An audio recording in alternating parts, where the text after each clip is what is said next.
Just stop. Just put that cigarette out and just don't do it again. Just don't light another one. Although I know a lot of people can't do that, but they could try. But tapering doesn't help. So you just put it out and then you leave go. That's all. I did stop for 3 months. And all smokers rationalize. We always find excuses to start again. And I happened to be down by the seashore and seeing this elderly lady sitting on the porch, very elderly, smoking, and thought, oh, the heck with it. You know, she's all right. She's not, you know, she seems perfectly healthy. You know, it was observed all from a moving car, and started smoking again. I don't think people understand how hard it is to quit smoking. They look at alcoholics and think, you know, how tough it is for the drunk to give up his booze, but they look at somebody that smokes and they get very self-righteous. You know, like, well, what's wrong with you? Why can't you quit smoking? You know, what's your problem? It's not like deciding to go to the movies. I mean, it's really, really tough. What I found myself doing months after I had no longer smoked cigarettes was, this is when we were still letting people smoke in our home.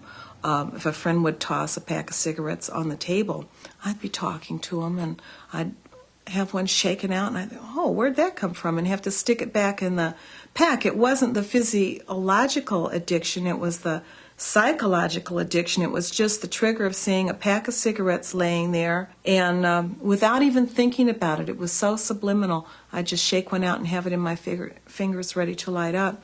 And that took a long time to go away. I'd say that took almost a year for that to just leave me. Cigarette smoking is like any other habit that one develops over time, be it drugs, be it a way of interacting with your husband, your children, your family.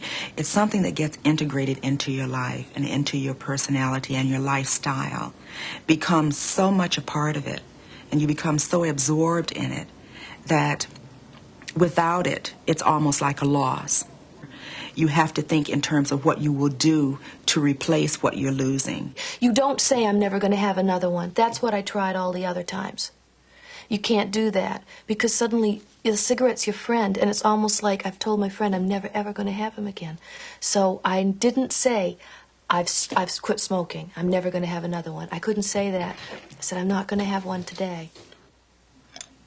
And then my husband for Christmas bought me a fake cigarette, and it has a little filter on it, and that's lovely. And when I get really nervous, I just hold it. And I don't use it as much now as I first did when I first started quitting. But it's nice if you're at a bar and everyone's having a cigarette and you need something to do with your hands, you hold a cigarette while you talk. It's very natural. Feels very good. Can you think of anything that might make it easier for me? But you never listen to me. Well, you know, it's not as easy as you think, you know, it's... All right, I'll give you an example. My quitting smoking would be like me saying to you, you can never suck your thumb again. Okay? It's hard to stop something that you're used to doing. It's a habit. I like to think that I'll stop. I like to think that when I'm older, I won't smoke anymore. But then what's older? You know, I mean, everybody says, I won't smoke when I'm older. But my mother's 44 and she's still smoking. And I don't want to be smoking when I'm 44. I think I'm going to stop when... I would like to stop maybe the next 10 years. I don't know. But I do not want to smoke for the rest of my life, but I don't know when I want to stop either. I still don't know how it happened. You know, one cigarette in 1943 started this.